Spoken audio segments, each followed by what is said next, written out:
selamat siang. Perkenalkan, kami dari kelompok 16 yang beranggota 5 orang dengan saya, Detria Teofani Geti. Saya Stefi Patricia Sinaga. Saya Regina Frisidea Pangare. Saya Kristi Priscilla. Saya Delva Dominik Halala. Ini kelompok kami akan mempresentasikan materi anatomi dan fisiologi sistem kardiovaskular. Sistem ini memainkan peran vital sebagai pengedar darah yang mengangkut oksigen, nutrisi, hormon, serta membuang sisa metabolisme ke seluruh tubuh sambil menjaga keseimbangan internal, suhu tubuh, dan perlindungan melalui pembekuan darah. Selamat menyaksikan!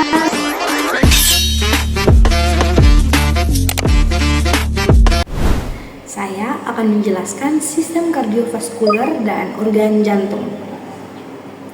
Sistem kardiovaskular merupakan sistem organ yang berfungsi mengedarkan darah ke seluruh tubuh untuk mengangkut oksigen, zat nutrisi, hormon, serta membawa sisa metabolisme untuk dikeluarkan.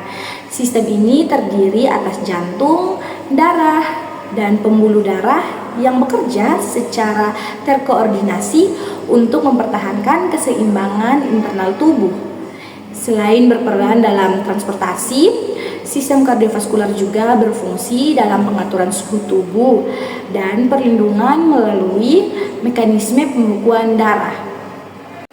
Jantung merupakan organ berotot yang berukuran kurang lebih sebesar papalan tangan dengan berat rata-rata sekitar 250 gram pada wanita dan 300 gram pada pria.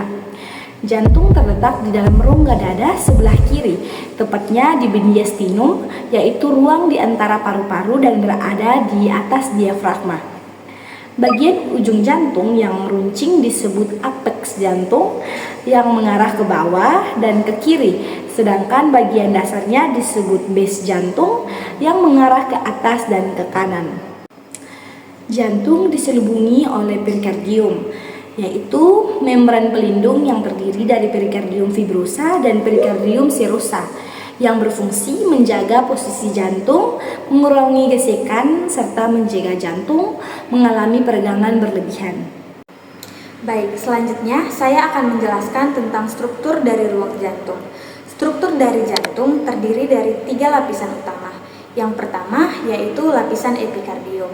Epikardium adalah lapisan terluar dari dinding jantung yang biasanya disebut juga dengan lapisan visceral perikardium serosa. Nah, fungsi lapisan ini adalah sebagai pelindung jantung dari gesekan-gesekan dengan organ lain di sekitar jantung. Lapisan ini mengandung pembuluh darah koroner untuk menyuplai darah ke lapisan miokardium. Yang kedua, ada miokardium. Miokardium adalah lapisan tengah dari jantung yang tersusun atas otot jantung yang bertanggung jawab untuk mengkontraksi agar darah dapat dipompakan ke seluruh bagian-bagian tubuh. Terakhir, ada lapisan endokardium. Endokardium adalah lapisan paling dalam dari dinding jantung yang melapisi rongga jantung, katup, dan juga otot-otot kecil pada jantung. Fungsi dari lapisan ini adalah menjaga permukaan jantung tetap halus agar aliran darah tetap lancar dan mencegah pembentukan bekuan darah di dalam jantung. Jantung terdiri dari 4 ruangan utama, yaitu atrium kanan. Atrium kanan menerima darah miskin oksigen dari seluruh tubuh melalui 2 pembuluh besar, yaitu vena cava superior dan vena cava inferior. Darah ini kemudian dialirkan ke ventrikel kanan untuk kemudian diproses lebih lanjut. Yang kedua yaitu ada atrium kiri. Atrium kiri menerima darah kaya oksigen dari paru-paru melalui vena pulmonalis. Darah ini berasal dari proses pertukaran oksigen di paru-paru lalu dialirkan ke ventrikel kiri untuk didistribusikan ke seluruh tubuh. Yang ketiga, ventrikel kanan. Ventrikel kanan memompa darah miskin oksigen dari atrium kanan ke paru-paru melalui arteri pulmonalis. Di paru-paru, darah akan dibersihkan dengan oksigen, kemudian kembali ke atrium kiri. Dan ruangan yang keempat yaitu ventrikel kiri. Ventrikel kiri memompa darah kaya oksigen dari atrium kiri ke seluruh tubuh melalui aorta. Ventrikel kiri memiliki dinding yang lebih tebal karena harus memompa darah dengan tekanan tinggi ke seluruh tubuh. Setelah memahami ruang-ruang jantung, selanjutnya saya akan menjelaskan katup jantung yang berfungsi mengatur aliran darah satu arah agar darah tidak mengalir kembali ke ruang sebelumnya. Katup jantung terdiri dari 4 jenis, yaitu yang pertama, katup triskupit, terletak antara atrium kanan dan ventrikel kanan, berfungsi mencegah aliran balik darah ke atrium kanan.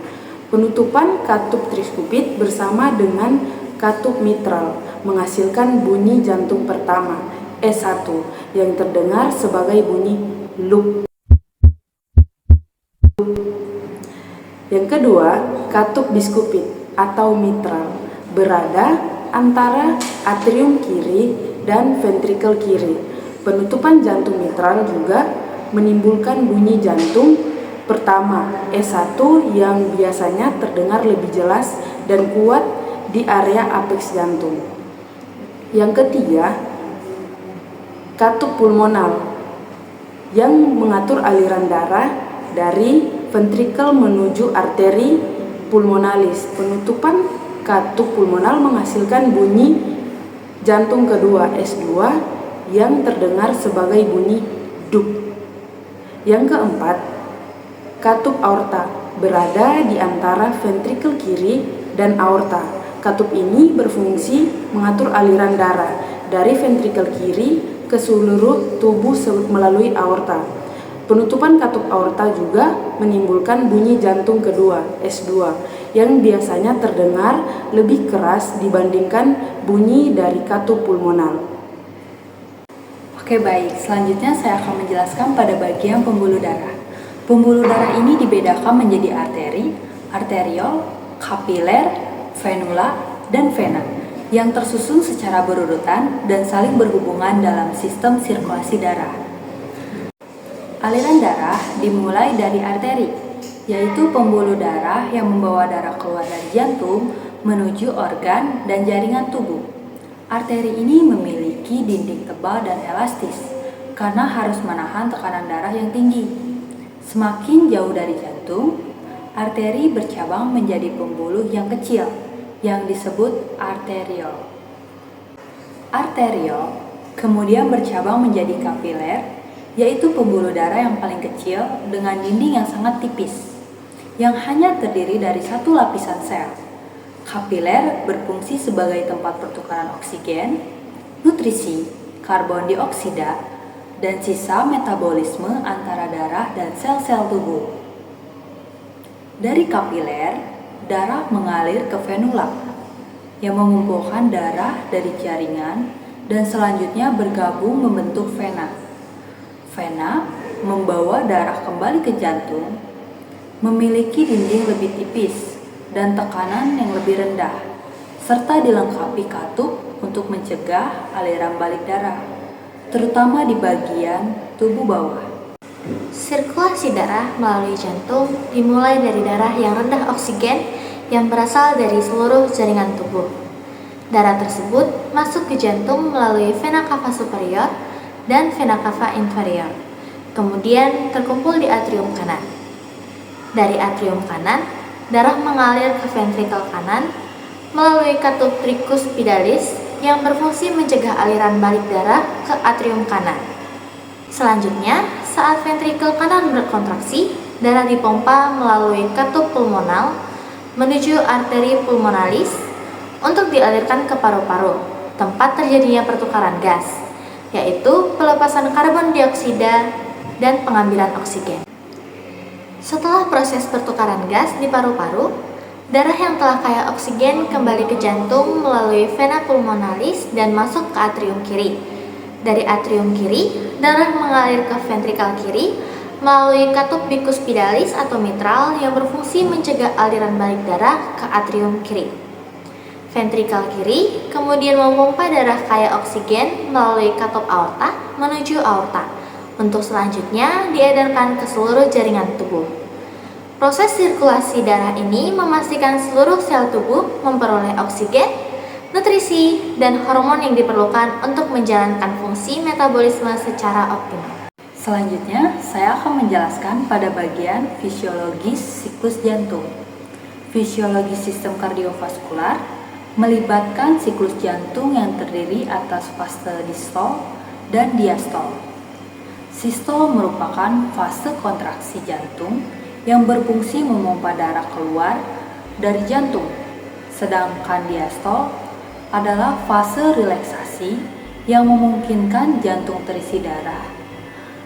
Irama dan kekuatan denyut jantung diatur oleh sistem konduksi jantung yang meliputi nodus sinoatrial, nodus anterioventrikular, bundle of His atau berkas His, dan serabut Purkinje. Aktivitas jantung juga dipengaruhi oleh sistem saraf otonom dan hormon. Sirkulasi darah dibagi menjadi beberapa jenis, yaitu yang pertama sirkulasi pulmonalis, yang kedua sistemik, yang ketiga koroner. Yang pertama, sirkulasi pulmonalis berfungsi mengangkut darah rendah oksigen dari vertikal kanan ke paru-paru melalui arteri pulmonalis, kemudian mengembalikan darah kaya oksigen ke atrium kiri melalui vena pulmonalis. Yang kedua, sirkulasi sistemik berfungsi mengedarkan darah kaya oksigen dari vertikal kiri ke seluruh tubuh melalui aorta. Kemudian, darah rendah oksigen kembali ke jantung melalui vena cava. Yang ketiga, sirkulasi koroner berfungsi menyuplai oksigen dan nutrisi ke otot jantung melalui arteri koroner, dan darah vena dari miokardium akan dikumpulkan oleh vena koroner melalui sinus coronarius. Mekanisme pengaturan tekanan darah bertujuan untuk menjaga tekanan darah tetap stabil agar aliran darah ke organ tubuh selalu cukup. Proses ini melibatkan baroreseptor, sistem saraf otonom, dan sistem renin, angiotensin, aldosteron yang saling bekerja sama. Sekian video penjelasan kami tentang sistem kardiovaskular dan organ jantung. Terima kasih.